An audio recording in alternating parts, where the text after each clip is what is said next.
C'est vrai que je me suis blessée sur un mouvement que je fais pour un saut et ça peut être assez traumatique. Avant de revenir sur la glace, j'ai tenu à travailler avec une psychologue et être sûre que quand je vais revenir sur la glace, je vais pas l'avoir dans un coin de ma tête et me dire « Ah mais je vais me reblesser ou quoi au caisse ». Bonjour, je m'appelle Maë-Bérénice Meïté, j'ai 28 ans et je suis patineuse artistique, membre de l'équipe de France. Je suis championne de France toutes catégories, sextuple championne de France élite, vice-championne du monde universitaire, double olympienne, Sochi 2014 et Pyeongchang 2018. Et avant d'aller au championnat du monde 2021, qui était la qualification pour les Jeux olympiques de 2022, je ressentais une petite douleur dans mon tendon pendant la compétition, sur le deuxième saut.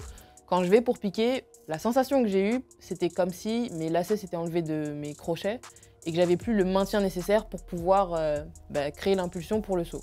Et j'ai dû déclarer forfait pour ces championnats du monde parce que mon corps en avait décidé autrement. La rééducation s'est faite sans trop d'encombre parce que pour une rupture du tendon d'Achille, j'ai eu le feu vert pour revenir sur la glace en octobre, sachant que je me le suis fait en mars. Donc ça fait à peu près 7 mois. Normalement, c'est 1 an. J'en voulais toujours plus. Et ça m'a appris que des fois, c'est bon de prendre un peu de recul, de lever un peu le pied et de prendre soin de cet outil, parce qu'on n'en a qu'un de corps. Oui, on est athlète, mais après la vie d'athlète, il y a la vie normale. Et j'aimerais bien pouvoir marcher correctement à 40 ans, ne pas avoir besoin d'avoir de prothèses, etc. Et c'est là où il faut être stratégique dans toute la phase de récupération, dans toute la phase de réathlétisation.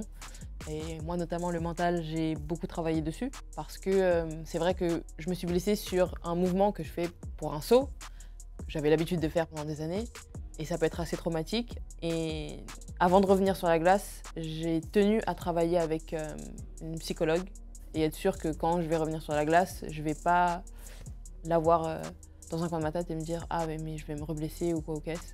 C'est pour ça que c'était important que la récupération se fasse bien, que je sois sûre que mon pied et mon tendon étaient solides.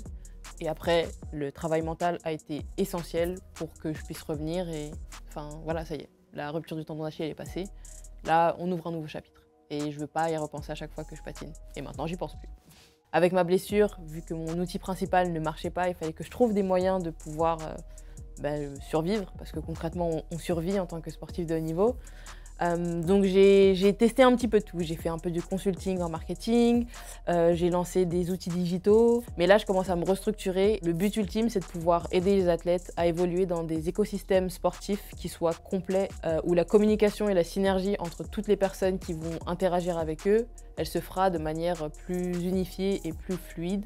Comment les aider à atteindre la sphère de haute performance et comment les aider à faire une transition un peu plus smooth et un peu plus tranquille vers l'après-carrière.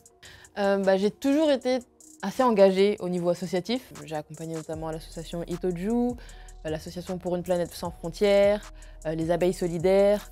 Elles ont toutes quelque chose qui me parle personnellement. Moi en tant que Maë la personne, pas l'athlète ou coquette, mais Maë la femme.